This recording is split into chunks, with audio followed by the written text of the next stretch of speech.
Uma ótima noite a todos os corajosos que encararam o frio, chuva, né? Choveu agora há pouco, só falta nevar.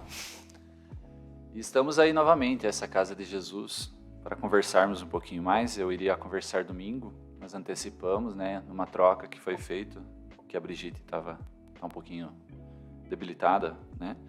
E a gente fez a troca e antecipei para hoje a fala. E hoje iremos conversar sobre um tema diferente, né? Como alcançar o céu após a morte.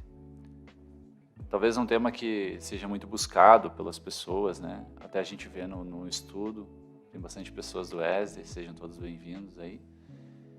E a gente tem muita dúvida, né? Porque a gente foi durante séculos, talvez milênios, com informações que ficam agora talvez meio confusas, né? A gente não compreende para onde vai, né? Quem aqui nunca se perguntou o que será que acontece após a morte? Quem nunca, nas despedidas de entes queridos, falou a frase descanse em paz? No Facebook ou até mesmo nos velórios. Quem de nós já ouviu falar nos céus? Esses são questionamentos da humanidade, juntamente com quem sou, para onde vou, o que acontece após a morte. Sobre isso que eu queria conversar hoje. Será que é possível separarmos um espacinho no céu para nós? Não é que dá? Dá sim. Só que a doutrina espírita nos auxilia a compreender, encontrar um roteiro, um caminho para chegar até lá. Então vamos lá, vamos conversar. Esqueci de dar as minhas boas-vindas também aos colegas que nos assistem pelo Facebook e que nos irão assistir pelo YouTube futuramente.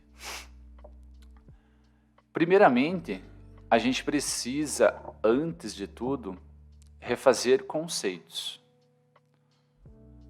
Nossa raça humana atual, capelina, ariana, que teve outras antecipadamente, mas nesse momento atual nós estamos com 6.000 anos, encaminhando para os 7.000 anos, teve 3 grandes ápices, mudanças de paradigmas em grande escala, como se fosse uma escola, que você estuda 4 anos, daí faz, né, uma comemoração que vai do 5º ao 8º, daí depois muda totalmente, que daí vai estudar de noite ou vai estudar no ensino médio. Então são 3 grandes mudanças de estágio que aconteceram nessa última raça que nós estamos presentes.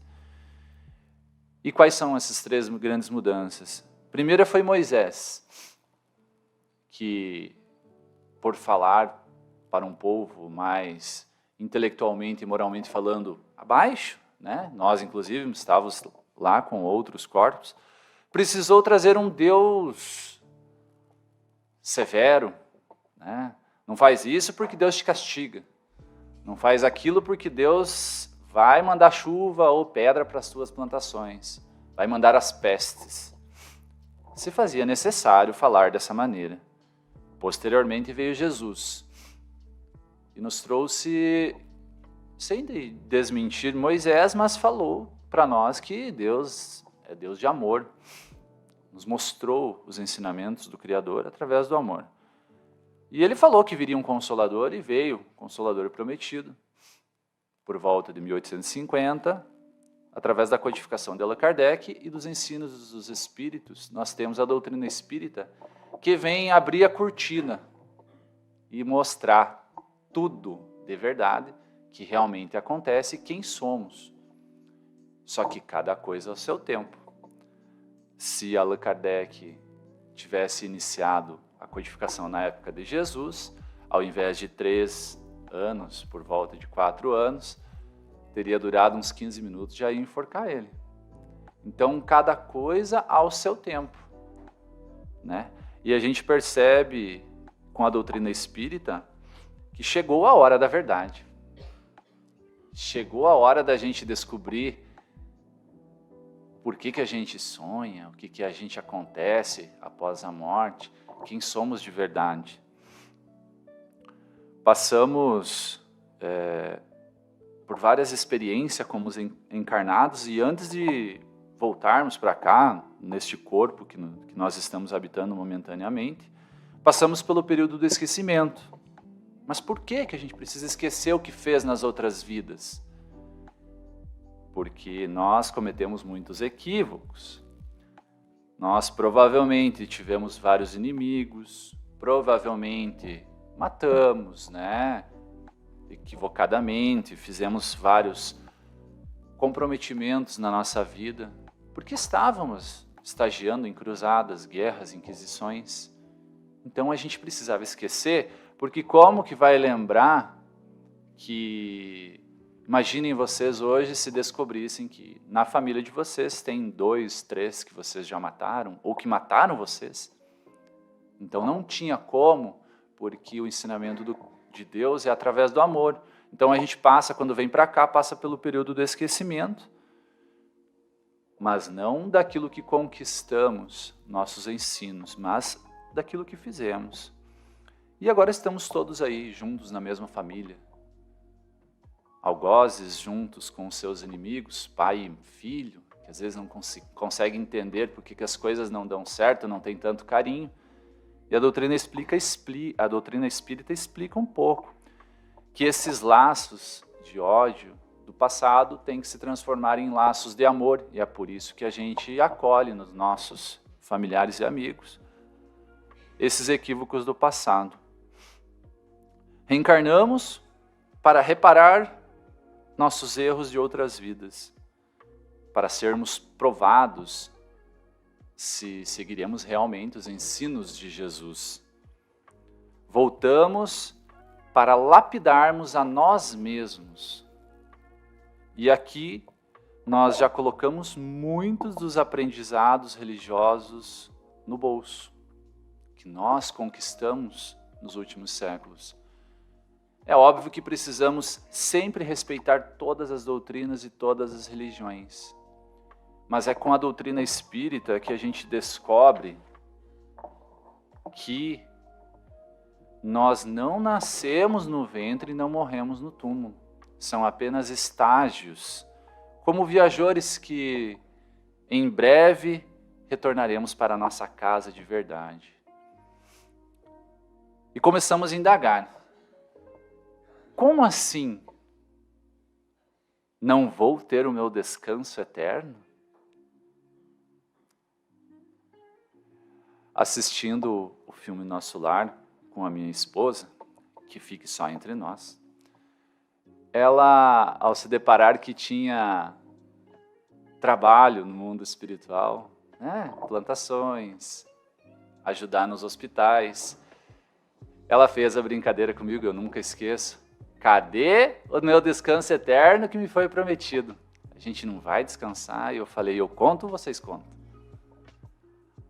O trabalho faz parte da evolução. Eu não sei se é uma notícia boa ou é uma ruim, mas eu sinto lhes informar que quanto mais evolui, mais trabalha. Quanto mais depurado o espírito, menos precisa dormir. Então, no mundo espiritual, a gente continua trabalhando, e muito. Mais talvez daqui. No livro Nosso Lar, nós temos até acesso, na colônia espiritual que eles abrangem, que a carga horária lá é de segunda a sábado, 8 horas diária. De segunda a sábado, sem feriado, nada de moleza. E quem quiser evoluir e ganhar os seus bônus horas tem que fazer hora extra, cuidando nos hospitais e assim por diante. Inclusive André Luiz faz isso. Mas é a fim de curiosidade. Com essas descobertas da doutrina espírita, a gente descobre que não existe nem céu eterno e nem inferno eterno. É bacana, né? Poxa, por mais que a gente cometa os nossos equívocos, Deus não esquece das suas ovelhas. Jesus não esquece das suas ovelhas e sempre nos dá uma nova oportunidade de recomeçarmos, seja qual for o delito. É óbvio que vamos precisar reparar os equívocos, mas não vai ser eterno. Não ficaremos no seio do inferno eternamente. Basta um raciocínio lógico se nós, como pais, damos oportunidades novas aos nossos filhos, independente do que eles façam, como que um Deus Criador não vai dar? oportunidade a todos os seus filhos, Ele sempre dá. Então quer dizer que não dá para comprar lotes no céu? Não, não dá para comprar lotes. Não adianta eu desejar o descanso em paz para as pessoas que desencarnam? Adiantar, adianta. Nós precisamos fazer a nossa parte em orações. Mas ao desencarnar, vamos sempre colher os frutos da encarnação. Não existe o descanso eterno, então a pessoa vai descansar, óbvio, de acordo com as suas possibilidades, mas o processo de evolução continua. Até aqui, a gente percebe que as revelações dadas, trazidas pelas essas 3 revelações, nos são muito importantes. E todas elas, ao seu tempo, têm a sua importância. Mas são chegados os tempos de nós descobrirmos as verdades nuas e cruas. Então a gente, a partir de agora, nos últimos 2 séculos, a gente vem descobrindo cada vez mais. E isso se faz da mesma maneira que fazemos com os nossos filhos. Porque quando a gente tem filhos pequenos, a gente não conta tudo, né? Mãe, como nascem as crianças? Da cegonha, né? O que acontece quando meu tio morreu? Para onde ele vai? Ele vira uma estrelinha. Você não vai passar um filme do Nosso Lar e mostrar um processo desencarnatório para uma criança de 4 anos. Né? Então você vai aos pouquinhos conversando com ela. E ela chega aos 7, 8 anos, né? Como Jesus, assim, e vai com amor, com carinho. Vai tratando os filhos. Aí quando chega na adolescência, que, né, no caso a doutrina espírita agora, quando os filhos brigam, o que faz? Daí coloca os 2 na mesma camiseta. Já viram os pais fazerem isso? Não. Quando os filhos estão brigando, coloca uma camiseta só e os 2 ficam juntos, assim, não tem jeito. Então é a doutrina espírita nos explicando que nós vamos ter que reparar os nossos erros com os nossos delitos e estaremos juntos com os nossos amores. Da mesma maneira que os pais fazem com os seus filhos. Porque agora nós estamos maduros. Nós já podemos ter acesso às verdades. E a doutrina espírita traz mais algumas verdades. Vamos nos aprofundar em mais algumas. Ao desencarnarmos, nós não mudamos quem somos. E aqui uma notícia ruim, a gente não vira santo. Né? Eu sei que às vezes a gente, quando desencarna, né, falando, mas era tão bom, né? A gente sempre, né? Mas a gente não vira santo quando desencarna. Continua do mesmo jeito, porque nós somos espíritos habitando corpos. É como se apenas tirássemos uma roupa. Do pó veio, para o pó volta a roupa. Mas não nós, a roupa apenas. Aqui tem até uma imagem bem bacana que eu achei na internet. Cortou o crédito embaixo ali, mas acho que é por causa do desenho, mas eu esqueci de onde que eu tirei. Que mostra um esboço, né, de um corpo energético, que um dia talvez as câmeras serão capacitadas de encontrar, muito parecido com isso, né? Mas nós somos energia. Alguém deve lembrar de um ente querido que desencarnou. Já a gente sempre tem muitas perdas e são difíceis. E a gente sempre fica se perguntando, será que eu vou poder ter contato? Será que eu vou poder mandar orações, vibrações? E a doutrina espírita traz essa maravilhosa notícia de que eles continuam vivos. Talvez como numa viagem, um pouco distante fisicamente, mas a gente pode ligar para essas pessoas, a gente pode conversar com elas através de outros mecanismos, sonhos, entre outros. As pessoas, quando desencarnam, nós continuamos com os mesmos gostos, os mesmos defeitos, os mesmos vícios, os mesmos amores, graças a Deus. Mas para onde vamos quando desencarnamos, então? Depende. Como era a nossa vida antes do desencarne? A vida de verdade, não aquela que a gente mostra para as pessoas próximas. A vida que nós temos no nosso íntimo, quem nós somos quando acordamos e olhamos para o espelho, ou quando, ao deitar, repensamos nossos pensamentos, os nossos fatos do dia a dia. Se somos apegados ao corpo em extremo, e aqui eu deixo bem claro que a gente tem que cuidar do corpo físico, ele é o nosso veículo, então a gente tem que cuidar dele, mas se somos apegados extremamente a ele, achando que somos apenas ele, nós criamos laços fluídicos ao mesmo corpo e teremos um pouco mais de dificuldade de se desligar dele após o desencarne. Isso parece até um pouco óbvio. Se eu me laço ao corpo, eu talvez tenha um pouco de dificuldade a hora que desencarnar de se desligar dele. Se éramos apegados extremamente às coisas materiais, casa, carro, joias, se durante a minha vida eu me ligo literalmente a esses apegos, da mesma maneira terei dificuldade de desvencilhar desses objetos. E aqui surgem as casas mal assombradas, os carros mal assombrados, que não funcionam, brincadeira. Mas é aí que surgem essas questões de que a gente vê até vezes nos filmes, né? São apegos, o espírito não consegue sair daquele ambiente porque ele está literalmente enlaçado naquele objeto. Se depositamos pensamentos de possessividade sobre entes queridos, e aqui eu me refiro à possessividade. O que é possessividade? Não é apenas o ciúme, né, dos cônjuges. Tem muita mãe aí que não quer que o filho saia de casa com 65 anos. Né? Tem ciúme, literalmente, do filho. Né? Tem um apego, uma possessão. Porque o amor liberta. Né? O amor é libertador, é diferente de possessão. Então, se nós temos possessividade a entes próximos, automaticamente, ao desencarnarmos, nós ficaremos próximos a eles. Não tem como se romper fisicamente esses laços. Então, há uma dificuldade um pouquinho de romper esses laços. A gente já vai conversar um pouco mais além sobre isso.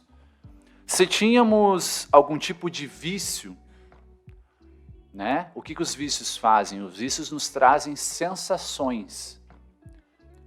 Seja ela qual for, a bebida, o cigarro, o sexo, as drogas, seja qual for o vício, ele nos traz uma sensação. Então, quando eu desencarno, eu continuo com a necessidade dessas sensações.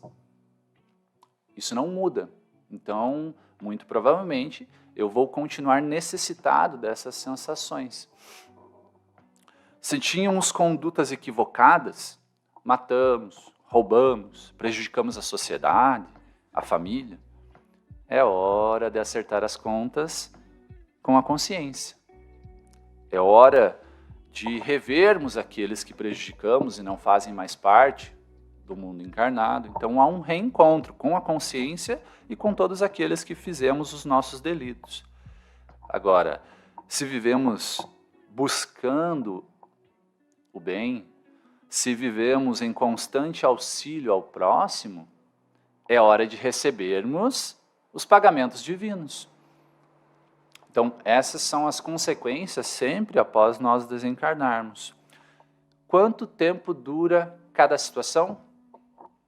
Não tem como saber. Porque nós temos o livre-arbítrio.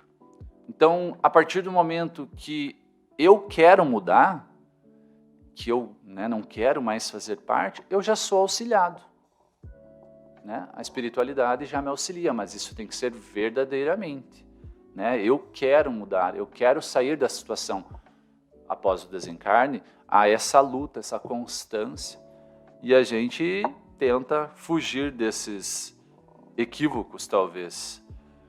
Nós precisamos, nesse momento, então, nos arrepender de verdade. Literalmente, afrouxar os laços, afrouxar as fibras do coração. Esse é um termo muito utilizado pela espiritualidade. romper os laços de apegos que fizemos aos bens materiais, transformar os laços de ódio que consumamos durante a vida em laços de amor, laços de esperança. Aí, após a gente fazer esse processo de romper e transformar esses laços, veio a espiritualidade, nos auxilia e nos socorre, nos levando para uma cidade espiritual ou para um campo de refúgio espiritual momentâneo, para nos recuperarmos daquele estágio. Mas o tempo que a gente vai perdurar até sermos, digamos assim, levados a essa cidade espiritual, ou se vamos ser levados literalmente já de início, isso vai depender sempre de cada um de nós. Então a gente volta, né? A gente vai para o mundo espiritual, para as cidades espiritual, e assim a gente prepara a nossa volta de novo, né? A gente prepara para recomeçar. Nós temos vários e vários exemplos nas obras de André Luiz, né? Eu trouxe 2 aqui só para a gente pensar. Nós tínhamos o Dimas, no livro Obreiros da Vida Eterna, um trabalhador de casa espírita por mais de décadas, né? E não por ser trabalhador de casa espírita, mas por auxiliar o próximo, ele teve um tratamento um pouquinho diferenciado. Ele, apesar de tanto trabalho em prol do próximo, ele se equivocou um pouquinho com a alimentação, né? Ele já tinha algumas doenças, se não me engano era diabetes, e ele acabou desencarnando um pouquinho do tempo, um pouquinho antes do que era para ele desencarnar. E esse processo, né, fez com que os laços ainda estivessem muito ligados ao corpo físico. E o que aconteceu? A espiritualidade enviou 3 ou 4 espíritos para romper esses laços e auxiliar, mas ele ficou durante um dia, né? Participou ali o corpo espiritual ao lado do corpo material, inclusive no enterro, né? E a espiritualidade fazendo esse processo de romper esses ligamentos, essas ligações feitas no mundo carnal. Então, para a gente ver, né, ele recebeu esse tratamento porque ele se doou o tempo inteiro, não, repito, né, que não por ser espírita. Até no mesmo livro fala também de uma adventista que recebe o mesmo tratamento. No livro Nosso Lar, aí um exemplo um pouco mais difícil, né, que nos acomete muito. Nós temos no hospital, no mundo espiritual, num hospital onde André Luiz trabalhava, ele se deparou com um rapaz que sofria com convulsões e delírios mentais por causa dos choques emitidos dos filhos, né? E esses choques dos filhos estavam sendo emitidos por causa de briga de herança, né? Então, aí um cuidado que Jesus sempre nos fala para o acúmulo de bens, porque quando desencarnamos, aqui embaixo a briga vai continuar, né? Então, ele não conseguia ficar no mundo espiritual, não conseguia ter um descanso breve ali, sofria com muitos delírios por causa que os filhos mandavam muitos pensamentos negativos e choques e coisas por causa justamente da herança que ele não deixou tão bem especificada. Isso está no livro Nosso Lar. Então, são apenas 2 exemplos que eu trouxe para figurar, né? E então a gente descobre com a doutrina que estamos constantemente depositando os laços fluídicos em objetos, em pessoas, mandando para todo o universo, inclusive. E se esses laços são de amor, nada nos prende à crosta terrestre. A gente segue como uma borboleta. Agora, se os laços são de ódio, ciúmes, possessividade, egoísmo, maldade, a gente precisa rompê-los ou transformá-los, né? Para que consigamos lançar voos mais altos. Deixa eu dar uma pausa aqui, que agora a gente vai se aprofundar um pouquinho. Aqui ficou muito no filosófico, né? Tem que fazer isso, vai ser assim, né? Só que vocês têm já viram um filho de 4 a 10 anos? Geralmente essa idade agora dessa nova geração. A gente fala para os filhos, ou sobrinhos, ou netos, seja quem for dessa idade, quem entende vai saber o que eu estou falando. Filho, faz isso, faz aquilo. Qual que é a palavrinha que vem? Por quê? Não é assim? Ou ele pega, né? Pega a mãozinha, vai lá, assim que nem nós éramos, ou as gerações anteriores eram, né? Por que isso acontece? É a nova geração chegando. Eles são mais instigativos, eles querem, não adianta você mandar, você tem que explicar o porquê, essa nova geração. E eu gosto de me aprofundar um pouquinho, e eu pretendo agora, eu falei muito sobre o que, né? Mas e por quê? Já pararam para pensar? Vamos nos aprofundar um pouquinho? Talvez tenha algumas palavras assim que fiquem um pouco mais complexas, mas não nos apeguemos às palavras, e sim ao conceito. Inclusive, esse talvez seja o maior desafio da doutrina espírita e de todas as religiões. Explicar os porquês da vida para essa geração que está chegando. Senão elas não vão entrar nas religiões. Se não explicar, não vão entrar, nem na religião espírita. Elas querem saber o porquê. E elas estão certas, se a gente for pensar bem. A gente viu que os pensamentos definem, na verdade, para onde nós vamos após o desencarne. Eu trouxe uma imagem.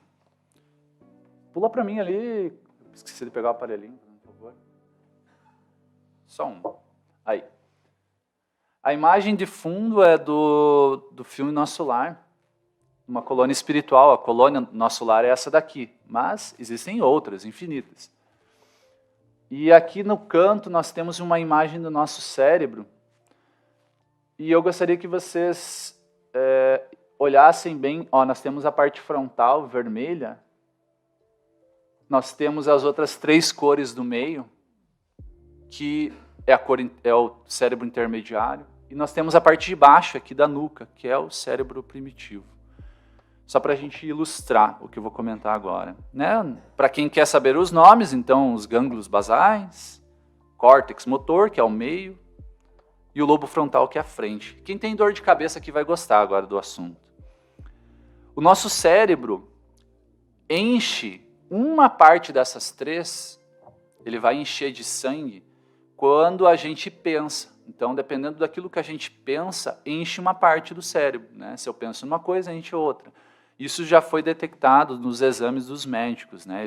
Nesses exames que tem por aí. Então, dependendo do que você pensa, vai movimentar uma área do cérebro.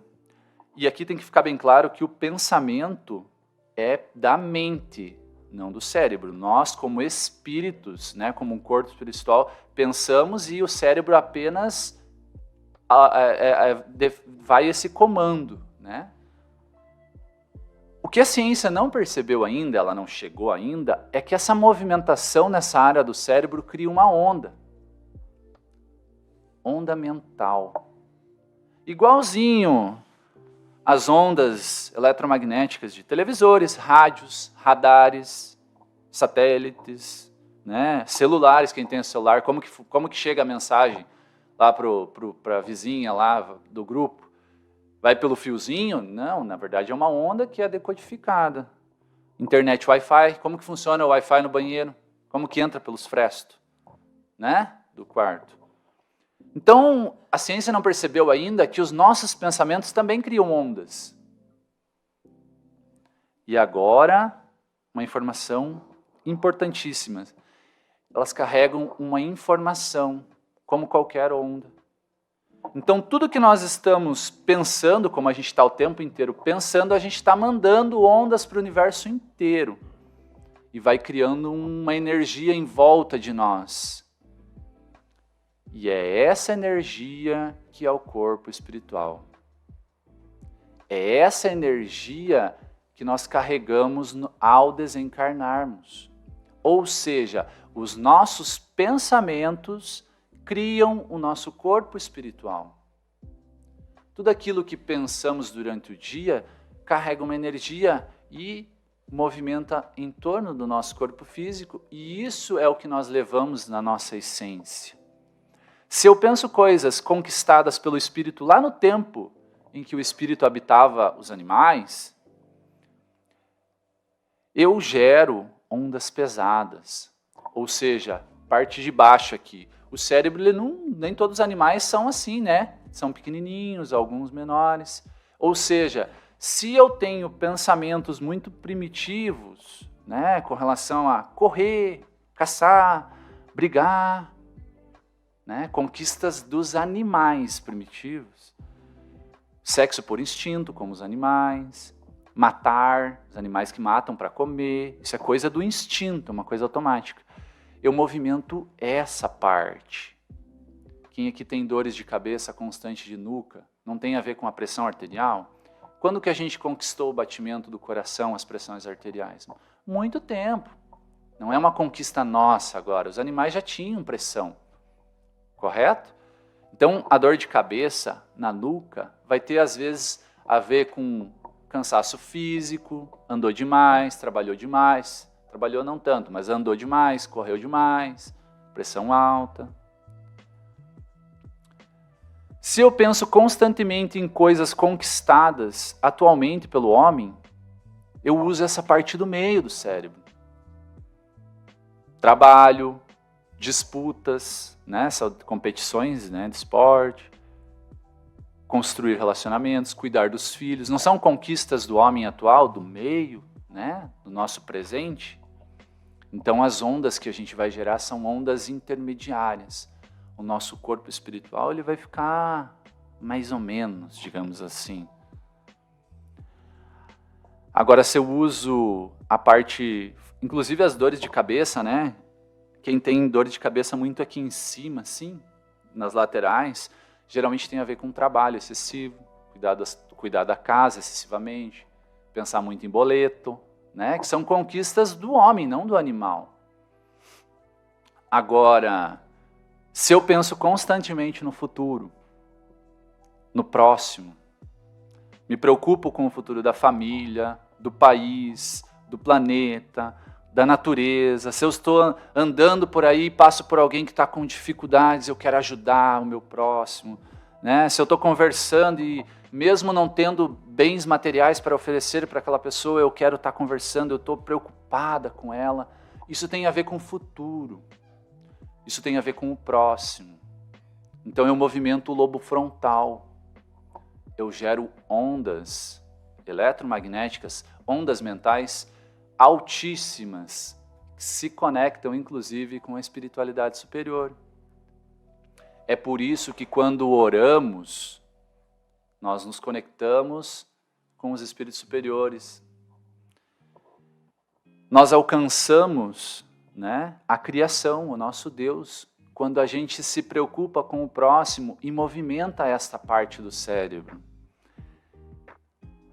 Pasmem agora, todas essas ondas que a gente cria, os nossos pensamentos, né, se ligam a pensamentos semelhantes. Então, se eu estou em casa, assistindo um noticiário e vejo uma morte, esse político que matou, que não sei o quê, e eu vou me estressando, e eu crio uma corrente de ligação com todos os que fazem a mesma coisa. É como se eu ajudasse aquele processo. Por isso, desliguem o noticiário. Agora, se eu estou praticando bem, eu crio uma corrente eletromagnética no planeta, e todos nós nos envolvemos e nos conectamos literalmente. Eu recebo energia dessas pessoas que pensam a mesma coisa que eu. É por isso que Jesus fala muito para nós orarmos e vigiarmos, porque a partir do momento da oração, repensem sobre como funciona o Pai Nosso. Olhem a letra do Pai Nosso, né? Pai Nosso que estás no céu, santificado. A hora que eu faço esse momento de oração, eu me conecto aos espíritos superiores e eu recebo essa energia. Não é por mágica. Não existe mágica na oração. É lei da física. Então, a gente recebe sempre aquilo que a gente manda para o universo. Se eu penso em políticos ou pessoas equivocadas, com ódio, com raiva, eu vou receber energias proporcionais a essas. Por isso que nós temos que tentar nos isolar de discussões, né? Jesus, quando Pedro estava exaltado, Simão, né? Se acalma, né, Jesus? Por quê? Porque ele tinha dó do Simão? Não, porque ali provavelmente existiam muitos espíritos que estavam atiçando Simão para que aquele momento Simão Pedro desse abertura para que eles invadissem o pensamento dele. E é por isso que nós temos as discussões em casa, que nós damos abertura. Quem nunca aqui se arrependeu após uma discussão? Por que se arrepende? Porque não brigou sozinho, estava com 3 junto. Nós estamos em constante troca de pensamentos. O tempo inteiro. Neste momento vocês estão criando vários pensamentos no ar que se ligam automaticamente ao universo. De acordo com o nosso cérebro. É uma lei da física, não é uma mágica. A ciência apenas ainda não alcançou, mas nós temos alguns médicos já que já estão estudando essa parte. Chegando na parte final,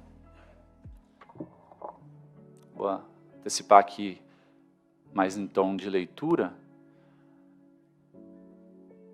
Allan Kardec nos fala que fora da caridade não há salvação. Por quê?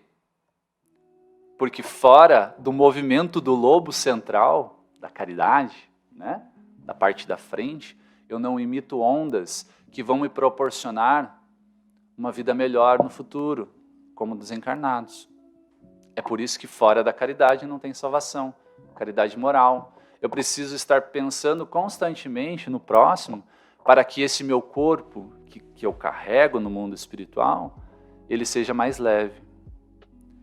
Ao desencarnar, quando sobrar apenas este corpo, eu não vou conseguir lançar voo mais alto se eu estiver pesado.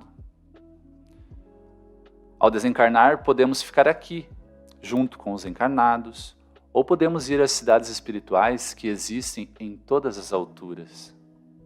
Tem cidades espirituais a centenas de quilômetros de altura.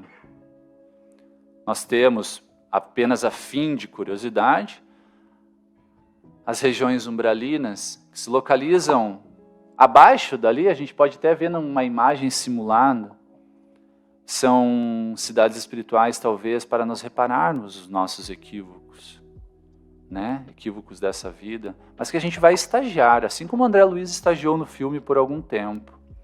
Mas existem as cidades espirituais mais altas, existem as cidades espirituais como o nosso lar, que nós vemos no filme, onde temos espíritos cansados, machucados, feridos, recuperados, mas que já reconhecem os seus erros e estão propensos a voltar à carne e reparar esses equívocos. Ou seja, espíritos que querem amar. Acima delas, mais alto, já nas bordas da nossa atmosfera, nós temos os céus de verdade, habitados por espíritos que apenas amam. E esse é o nosso objetivo. É óbvio que é muito difícil ainda, nesse exato momento, a gente amar apenas por amar, sem pensar em retribuição. Mas um dia nós vamos alcançar este céu maravilhoso, este céu que com certeza habita São Francisco de Assis, entre outros espíritos que alcançaram essa plenitude. Espíritos estes que nós estamos tendo e vamos ter de agora em diante o prazer de reencontrar, pois eles estão encarnando nesta fase final de transição planetária, não porque eles precisam reencarnar, mas nós veremos todos os espíritos superiores que já habitaram o planeta Terra reencarnando novamente para o quê? Para reforçar os ensinamentos do Cristo, para nos chacoalhar, para nos compreendermos que devemos entrar pelas portas estreitas e não pelas portas largas. Esses espíritos vão nos dar a oportunidade de vivermos na terra o reino dos céus. É óbvio que a gente vai ter muitos desafios, porque não é só eles que estão encarnados conosco. Mas, assim como alcançamos um dia o céu, almejamos morar nos céus mais altos, mais alto que o nosso lar, lá em cima, bem próximo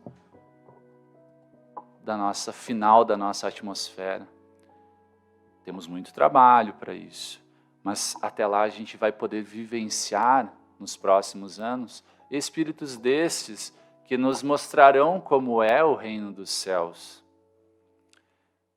Como alcançar o céu após a morte? É o título da exposição, não é mesmo? Amando. A gente precisa amar a Deus, em primeiro lugar. Amar a nós mesmos, em segundo lugar. E depois ao próximo. Não foi isso que o Mestre nos ensinou?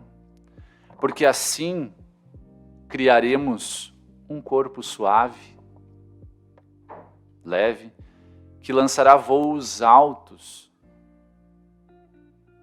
Vivamos as coisas materiais. Vivamos. Porque nós estamos num mundo material. Mas não esqueçamos que é um empréstimo. Nós vamos ter que devolver. A gente não leva nada para o mundo espiritual das coisas carnais. Movimentemos o nosso lobo frontal. Pensemos no próximo. Nos conectemos então assim ao Criador. Com os espíritos superiores, busquemo-nos pela prece, pela caridade, pela meditação, pelo amor. Gratidão a todos pelo tempo e espero ter trazido de repente uma mensagem de esperança que nós podemos sim alcançar os céus, mas depende somente de nós. E se nós falharmos, não fiquemos nos mastigando nisso, nessas questões. Levantemos e vamos novamente. Que Jesus nunca, mas nunca vai abandonar uma de suas ovelhas. Obrigado a todos. Fiquem todos com Jesus e com o nosso Criador.